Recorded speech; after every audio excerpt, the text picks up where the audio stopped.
काही वर्षांपूर्वी एक सर्वे करण्यात आला की माणसाला सगळ्यात जास्त भीती कशाची वाटते। साहजिकच प्रत्येक सजीव हा त्याच्या जीवाला जपत असतो आणि त्यामुळे त्या सर्वेचा जो निकाल आला तो म्हणजे प्रत्येक व्यक्ती हा त्याच्या मृत्यूला घाबरत असतो। पण हा झाला अंतिम निकाल।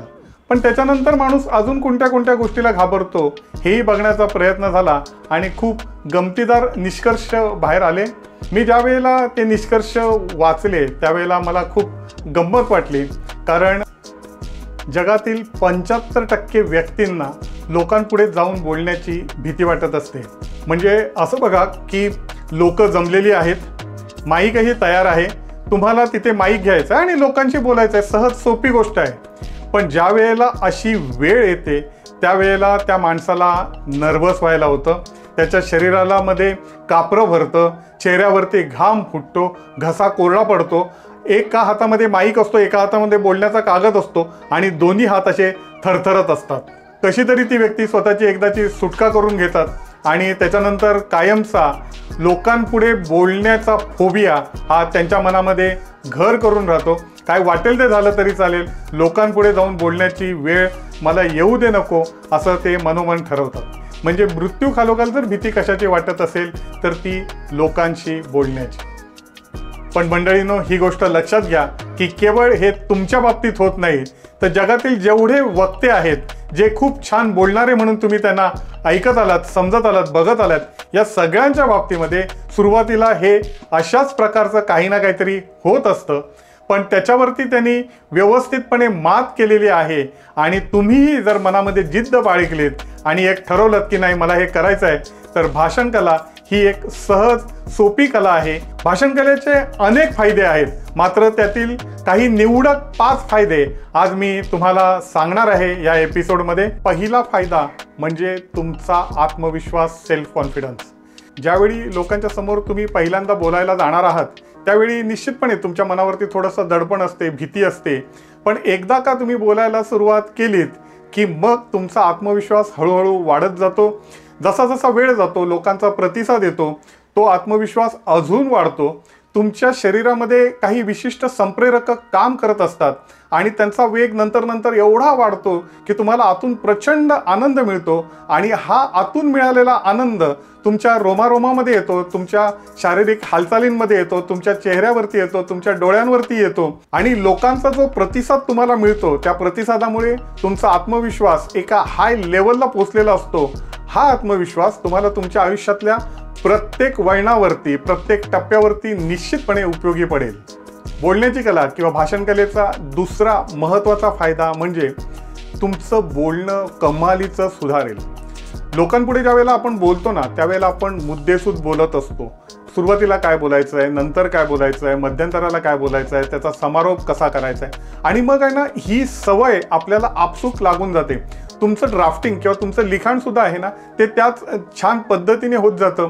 तुमचं बोलणंही अतिशय सुंदर होतं, तुमचे शब्द सुधारतात, चांगल्या दर्जाचे वाक्य तुमच्या तोंडून निघतात।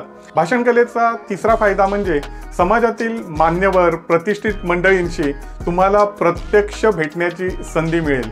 बऱ्याचशा कार्यक्रमांना तुम्हाला बोलवलं जातं, कधीतरी निवेदनाची संधी मिळते, त्यावेळी तुमच्याबरोबर व्यासपीठावरती विविध प्रकारचे मान्यवर असतात। कधी साहित्य क्षेत्रातील असतील, सिनेसृष्टीतील असतील, नाट्य क्षेत्रातील असतील, राजकारणातील व्यक्तींच्या बरोबर तर तुम्हाला प्रत्येक वेळेलाच संधी मिळत जाणार आहे आणि काही मंडळी स्वतःहून तुम्हाला भेटायला येतील, फोन करतील।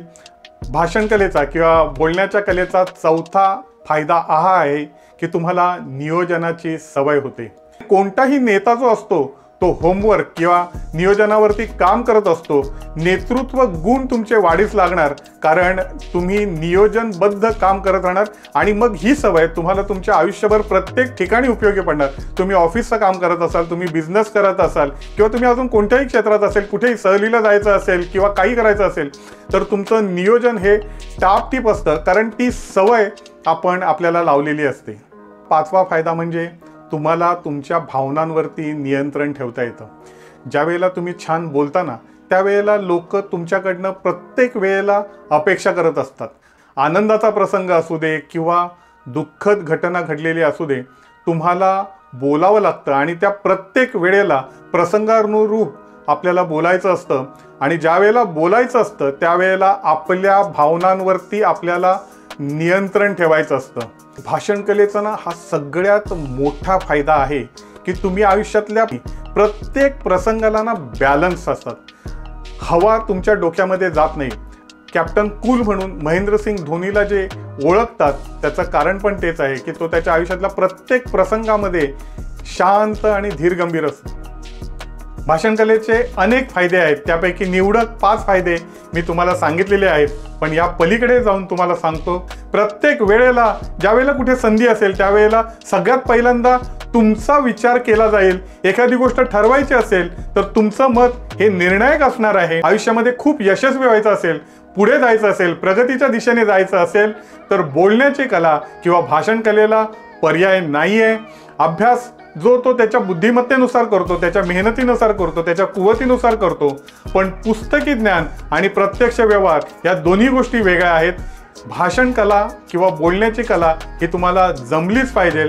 आजचा भाग जर तुम्हाला आवडला असेल तर आपल्या मित्रमंडळींकडे तो शेअर करा, लाईक करा, सबस्क्राईब करा, बेल आयकॉन हिट करा. कायम आमच्या संपर्कामध्ये राहा, हसत राहा, मजेत राहा, आनंदात राहा. Bye bye.